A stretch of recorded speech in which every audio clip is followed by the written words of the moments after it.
नमस्कार दोस्तों, मैं सुशील कुमार सिंह और आप देख रहे हैं संविधान तक। अभी मैं हिचन बिहार गांव में हूं, जहां पर आरजेडी के पूर्व विधायक रविंदर सिंह के बेटा दिवाकर सिंह को रातें गोली मार करके 9 बजे लगभग 5 गोलियां मारा गया। 3 कपार में और 2 पेट में मारा गया। मौत के घाट उतार दिया गया और वहां पर गोली लगी थी और यहाँ पर लोग खींच कर लाए थे। उन लोग को प्रयास था कि पोरा में आग लगाकर आग लगी के बहाना करके उन्हें एक गोली का रूप हटा करके अगलगी से मरने का इल्जाम लगा दिया जाता। ये आत्महत्या कर लिया या फिर किस तरह आग लग गया उसमें झुलस करके जर गए। ये प्रयास रहा होगा हत्यारों का। अगर ये बात देखेंगे तो आप चारों पट्टी देखेंगे, यहाँ से खाली ही खाली बात है। यहाँ से गोली मारने के बाद किसी भी सूरत में कहीं से भी निकल सकता था। कोई यहाँ पर दिक्कत नहीं है, क्योंकि अगर देखेंगे तो 1 किलोमीटर के दूर पर यहाँ पर गांव बसा हुआ है। यहाँ 3 दिशा में बिल्कुल खुला है और 1 दिशा में गांव है, जहाँ से अपराधी अपना अपराध की घटना को अंजाम दे करके यहाँ से निकल गया होगा। इसमें कोई किंतु परंतु नहीं कि कोई किसी को पकड़ भी पाएगा, क्योंकि 3-3 किलोमीटर के दूरी पर गांव यहाँ बसा हुआ है, इतना दूरी पर है। इस तरह से है। और जहाँ पर गोली मारा है, आइए हम वो दिखाते हैं। और गोली इतने तरीके से मारा कि यहाँ देखेंगे कि एक दीवार है, मुर्गी फार्म है, उसमें क्या बोलता है छेद होल है गोली।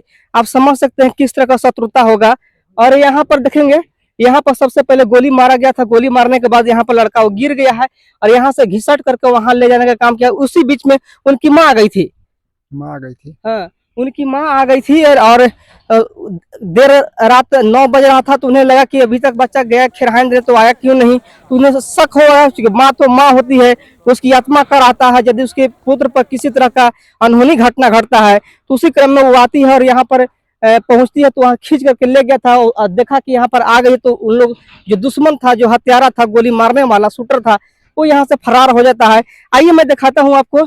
ये जो गोली लगा है, ये मुर्गी फार्म है। ये देखिए, इसमें छेद हो गया है, कितना जबरदस्त तरीके से मारा है गोली।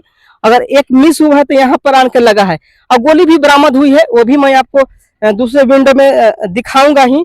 इसमें कोई दो मत नहीं है, लेकिन यहाँ के जो लोग हैं उनसे राय लेते हैं क्या ऐसा क्यों घटना हुआ, क्योंकि वो किस तरह के व्यवहार के थे, गांव में लोग से कैसा लगाव था, क्या पहले से कोई साजिश था रचा हुआ या फिर कोई शत्रुता था गांव में, आखिर ऐसा घटना क्यों हुआ।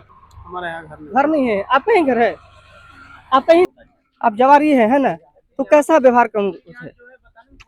वो तो लोग बोल रहे थे कि बहुत अच्छा व्यवहार के थे। व्यवहार क्या अच्छा थे, बहुत पहले से अच्छे। कोई शत्रुता नहीं था, लड़ाई झगड़ा नहीं बिल्कुल करते समाज में। बिल्कुल नहीं। तो फिर ऐसा क्या हुआ कि उसे उन्हें 5-5 गोली मार दिया गया। अब ये चीज तो हम नहीं बतला सकते हैं। सबसे बड़ी बात है, गांव देहात में जाइएगा तो वहाँ के लोग बोलना नहीं चाहते हैं, सच को लाना नहीं चाहते हैं, ये भी हकीकत है।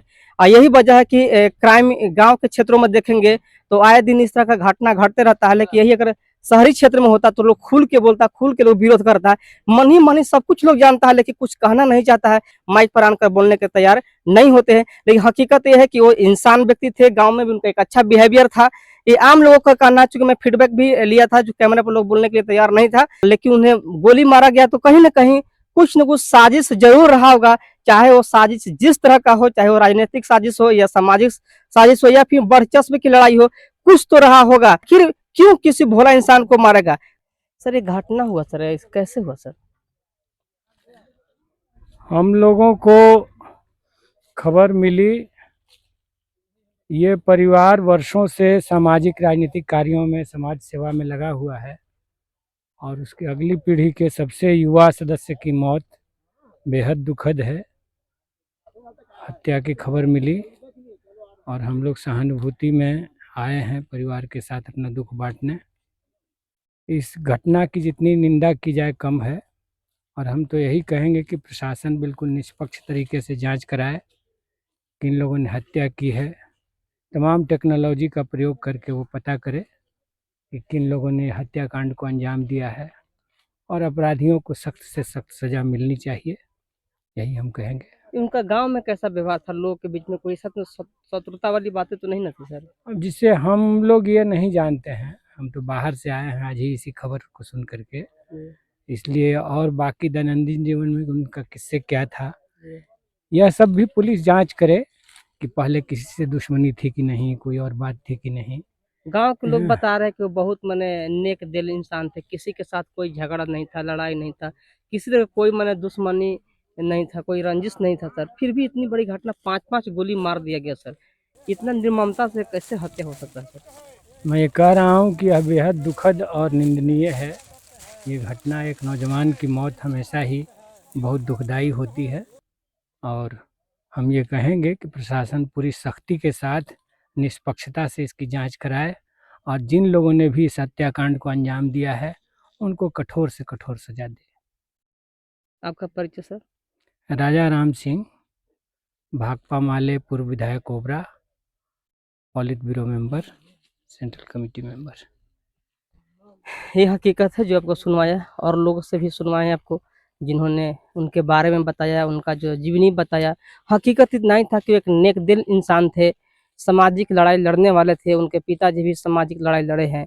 जिनकी पीढ़ियां हजारों वर्षों तक गुलाम रहा हो, वो आज़ाद होकर के अपनी व्यवहार को, अपनी बात को समाज में जब रखता है, तो कहीं न कहीं सामंतवादी लोगों को दिल पर लग जाता है, और जब दिल पर बैठता है तो दिमाग पर चढ़ा लेता है। उसके बाद वो हत्या का अंजाम देता है। ये हकीकत कहीं न कहीं निकल के आएगा। कैमरामैन रोहित के साथ सुशील कुमार सिंह, संविधान तक, हिच्छन बिगहा।